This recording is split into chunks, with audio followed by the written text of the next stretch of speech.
दिव्य त्याची जैसे प्रचिती, तेथे कर माझे जुळती. सबसे बडा गुरु, गुरु से बडा गुरु का ध्यास.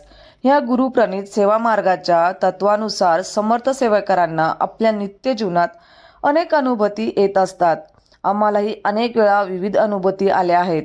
असाच नुकताच आलेला एक हृदयस्पर्शी व थरारक अनुभव मागील महिन्यात 16 मार्च गुरुवारच्या संध्याकाळी 6 वाजेची वेळ होती. मी माझा मोठा मुलगा व पत्नी व लहान 1.5 वर्षाचा मुलगा असे घरात होतो. पत्नी मोठ्या मुलाचा अभ्यास घेत होती. बाळ जवळच खेळत होते. खेळता खेळता नजर चुकवून आमच्या न कळत बाळ आमच्या घराच्या हॉलच्या लागून असलेल्या ओपन टेरेसकडे गेले. बसण्यासाठी केलेल्या कडप्पा टेरेसच्या कड्यास लागून आहे. कसला तरी आधाराने बाळ कडप्प्यावर चढले. तुळशीच्या कुंडीशी कदाचित खेळत असावे. तेवढ्यात त्याचा तोल जाऊन कडाड्यावरून बाळ सरळ 30 ते 35 फूट 3ऱ्या मजल्यावरून खाली पडले. खाली जमिनीपासून 5 ते 6 फूट उंचीवर पक्ष्यांना दाना पाणी ठेवण्यासाठी एक लोखंडी पत्र्याचा ट्रे भिंतीत बसवलेला आहे. योगायोगाने बाळ त्याच छोट्याशा ट्रेमध्ये व त्याच ट्रेमधून पुन्हा खाली जमिनीवर पडले.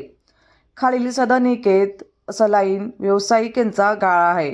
पत्र्याचा ट्रेचा मोठा आवाज व बाळ पडल्याचे दिसताच तेथील लोकांनी ओरडून बाळ पडले असा आरडाओरडा केला. आवाज कानी पडला असे आम्हाला कळाले की आमचे बाळच खाली पडले आहे. अरे बापरे स्वामी, असे उद्गार निघाले. परमपूज्य गुरुमाऊलींचे स्मरण झाले. भीतीने संपूर्ण अंगाचा थरकाप होऊ लागला. आम्ही तिघेही खाली पळालो. खाली जमिनीवर खडी खच होती. त्यावर बाळ पडले होते. एवढ्या उंचावरून पडल्यामुळे बाळ आधीच अस्वस्थ व कसे तरी करत होते आणि आश्चर्य म्हणजे त्यांच्या शरीरावर एकही जखमेचा घाव या रक्तस्राव येत नव्हता. पत्नीने ए बाळ उठ असे म्हणून त्याला हलविले. त्याच्या नाडीवर व कानात श्री स्वामी समर्थ जप सुरू केला. महाराजांना व घरातील गुरुमाऊलींच्या फोटोस नमस्कार करून व विनंती करून त्यांना विभूती लावली व तसेच आम्ही तात्काळ हॉस्पिटलला गेलो. डॉक्टरांनी बाळास तपासले. त्याचे पल्स, हृदयाचे ठोके तर व्यवस्थित होत आहेत. अंगावर कुठेही जखम नाही. नाकातून कानातून रक्तस्राव नाही. उलटी नाही. तरी मेंदू, हृदय, आतडे ह्यांना अंतर्गत रक्तस्राव आहे का याची तपासणी CT स्कॅन MRI द्वारे करावे लागेल. त्यावरूनच अचूक निदान होईल असे डॉक्टर म्हणाले. ताबडतोब परमपूज्य गुरुमाऊलींशी संपर्क साधला तर परमपूज्य गुरुमाऊली म्हणाले त्याला काही होणार नाही, मात्र त्यांच्या सर्व तपासण्या करून घ्या. 2-3 तासाच्या प्रक्रियेत सर्व तपासण्या केल्या असता त्या सर्व नॉर्मल आल्याच. मेंदू, हृदय, पोट, आतडे कुठेही नुकसान नाही. फक्त पायाच्या घोट्याजवळ किरकोळ मुक्कामार होता. तरी डॉक्टरांनी त्यांची पुन्हा तपासणी केली. त्यात देखील काही निघाले नाही. डॉक्टरांना सुद्धा आश्चर्य वाटले. छोट्या छोट्या अपघातातून काही होऊ शकते आणि हे अवघे 1.5 वर्षाचे बाळ फुलाप्रमाणे राहिले. सदर घटना 4-5 दिवसांनी परमपूज्य गुरुमाऊलींना सांगितली असता परमपूज्य गुरुमाऊलींनी अमृतवाणी केली की बाळाला झेलण्यात साक्षात श्री स्वामी समर्थ महाराजांनी धाव घेतली आहे. बाळाच्या पायात असणाऱ्या किरकोळ दुखापतीसाठी जे प्लास्टर लावलेले होते तेही आता निघाले असून बाळ आता पूर्ववत चालू फिरू पळू लागले आहे. अशा प्रकारे श्री स्वामी समर्थ महाराज व परमपूज्य गुरुमाऊली आमच्या लेकरास जीवनदान दिले आहे. भिवू नकोस, मी तुझ्या पाठीशी आहे. ह्या अभिवचनाची प्रचिती आम्हा कुटुंबियांना व या अनुभवाद्वारे मी सगळ्या सेवेकरांना दिली आहे. तर म्हणून सांगते की महाराजांची जेव्हा आपण आपल्या घरात सेवा करत असतो, महाराज आपल्या केसालाही धक्का लागू देत नाही. ज्या घरामध्ये स्वामीचरित्र सारामृत ह्या ग्रंथाचं नित्य पठण केलं जातं किंवा नित्य सेवा केली जाते त्या घरामध्ये कधीही कोणत्याही गोष्टीची कमी पडत नसते. मी अजिबात तुम्हाला सांगणार नाही की तुम्ही महाराजांची संकल्पयुक्त सेवा करा किंवा महाराजांच्या समोर बसून तुम्ही 3-3 तास सेवा करा.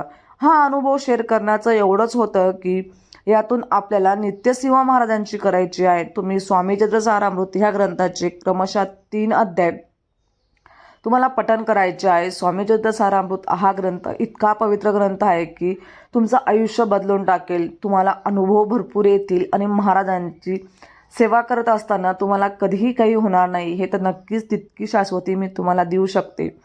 महाराजांचं स्वामी चरित्र सारामृतामध्ये 1 ते 21 अध्याय तुम्हाला रोज नित्यनियमाने 1, 2, 3 आज पठण केले तर दुसऱ्या दिवशी 4, 5, 6 असं आपल्याला नित्यसेवा करायची आहे. आपल्याला 7 दिवसामध्ये एक पारायण होत असतं आणि ते पारायण 21 अध्याय हे कंप्लीट होत असतात. तुम्ही 7-7 अध्यायही वाचू शकतात. आज 7 अध्याय वाचले तर पुढच्या वेळेस 8व्यापासून तर 14व्यापर्यंत आणि 15व्यापासून तर 21व्यापर्यंत असे 3 दिवसात तुमची ती सेवा घडत असते. आणि महाराजांचं अखंड नामस्मरण ज्या घरात केलं जातं त्या घरामध्ये खरंच कोणत्याही गोष्टीची कमी होत नसते. महाराज नेहमी म्हणायचे की माझ्या नामाचं जो नामस्मरण करतो ना मी त्याला नेहमी आयुष्यभर जपत असतो. म्हणून महाराजांचं अखंड नामस्मरण करा.